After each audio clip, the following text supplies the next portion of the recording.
नमस्कार. आज आपण क्षमेबद्दल बोलणार आहोत. पण थांबा, नेहमीसारखं नाही.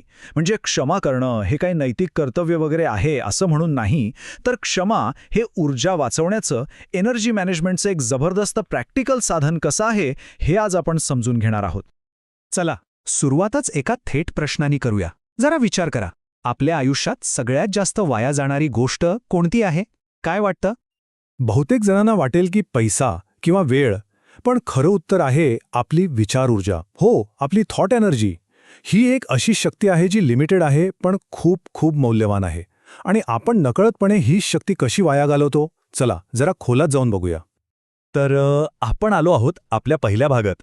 इथे आपण हे समजून घेणार आहोत की मनात नकारात्मकता धरून ठेवणं हे आपल्या नकळत आपली वैयक्तिक शक्ती कसं चोरतं, कसं वाया घालवतं.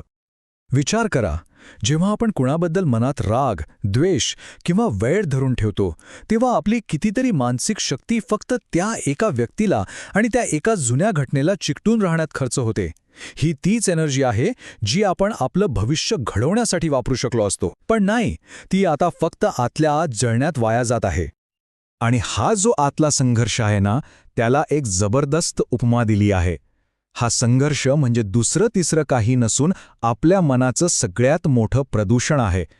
एक असं प्रदूषण जे आपलं आतलं जग पूर्णपणे खराब करतं आणि आपली प्रगती थांबवतं. आणि काय सुंदर वाक्य आहे हे. म्हणजे बघा, ज्या शक्तीला गंज लागलाय, जी एनर्जी द्वेषामध्ये अडकलीये, ती काहीही नवीन किंवा चांगलं निर्माण करूच शकत नाही. ती फक्त आतून आपल्यालाच पोखरत राहते. बरं, मग आता पुढच्या भागात जाऊया आणि इथे आपण हे बघणार आहोत की एखाद्याला माफ न करण्याची आपल्याला नक्की काय आणि किती मोठी किंमत मोजावी लागते. हा द्वेषाचा व्यवहार आहे ना, तो खूप इंटरेस्टिंग आहे. म्हणजे बघा, आपण द्वेष का करतो? कारण आपल्याला न्याय हवा असतो, आपल्याला पॉवरफुल वाटायला हवं असतं किंवा दुसऱ्याला शिक्षा करायची असते. पण याच्या बदल्यात आपण काय देतो?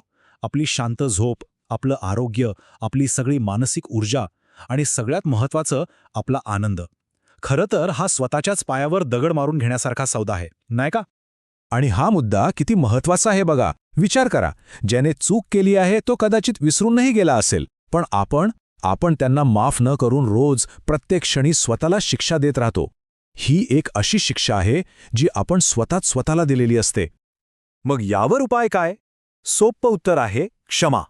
पण थांबा, इथे क्षमा म्हणजे काहीतरी इमोशनल गोष्ट नाहीये, तर ती एक सायंटिफिक, एक स्ट्रॅटेजिक प्रोसेस आहे. आपली शक्ती परत मिळवण्याचं एक विज्ञान. चला बघूया कसं ते. सोप्या भाषेत सांगायचं तर क्षमा म्हणजे एनर्जी मॅनेजमेंट. जेव्हा आपण मनापासून लेट गो करतो, तेव्हा भूतकाळात अडकलेली सगळी मानसिक ऊर्जा आपण मोकळी करतो. आणि मग ही मोकळी झालेली एनर्जी आपण आपल्या ध्येयांसाठी, स्वतःच्या प्रगतीसाठी आणि चांगल्या कामांसाठी वापरू शकतो. आणि हे करायची प्रोसेस खूप सोपी आहे. फक्त 3 स्टेप्स आहेत. स्टेप 1, अडथळा ओळखा. म्हणजे आपली एनर्जी नक्की कुठल्या द्वेषामध्ये अडकली आहे ही शोधा. स्टेप 2, प्रवाह सुरू करा. म्हणजे जाऊ दे हा निर्णय पक्का करा. आणि स्टेप 3, त्या शक्तीला योग्य दिशा द्या. म्हणजे जी एनर्जी आता फ्री झाली आहे तिला आपल्या ध्येयांकडे वळवा. झालं. आणि हे वाक्य तर अगदी बरोबर आहे. क्षमा करणं म्हणजे भूतकाळातला कचरा साफ करून आपली एनर्जी आपल्या भविष्यासाठी गुंतवणं. यापेक्षा चांगली इन्व्हेस्टमेंट असूच शकत नाही. चला, आता आपण शेवटच्या आणि सगळ्यात महत्त्वाच्या भागाकडे आलो आहोत. आतापर्यंत आपण सगळं समजून घेतलं. आता कृती करण्याची वेळ आहे. आपल्या एनर्जी फ्लोमध्ये चांगला बदल घडवण्यासाठी आपण काय करू शकतो ते पाहूया. ही आहे ऊर्जा परत मिळवण्याची शपथ. ही एक साधी पण खूप शक्तिशाली शपथ आहे.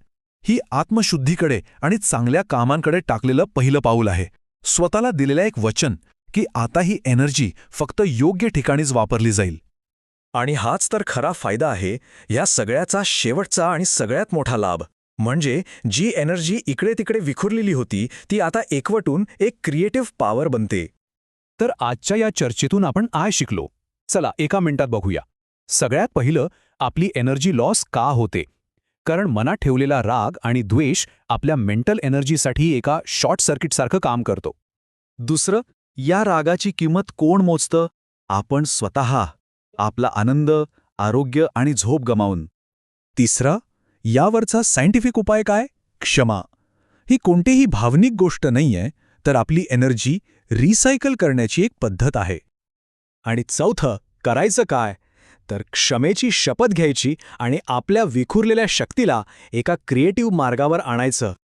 आणि आता जाता जाता एक शेवटचा प्रश्न. आता हे तर कळलं आहे की आपली एनर्जी कशी रिसायकल करायची. मग आता ही मौल्यवान ऊर्जा आपण सगळ्यात आधी कुठे गुंतवणार याचा विचार नक्की करा.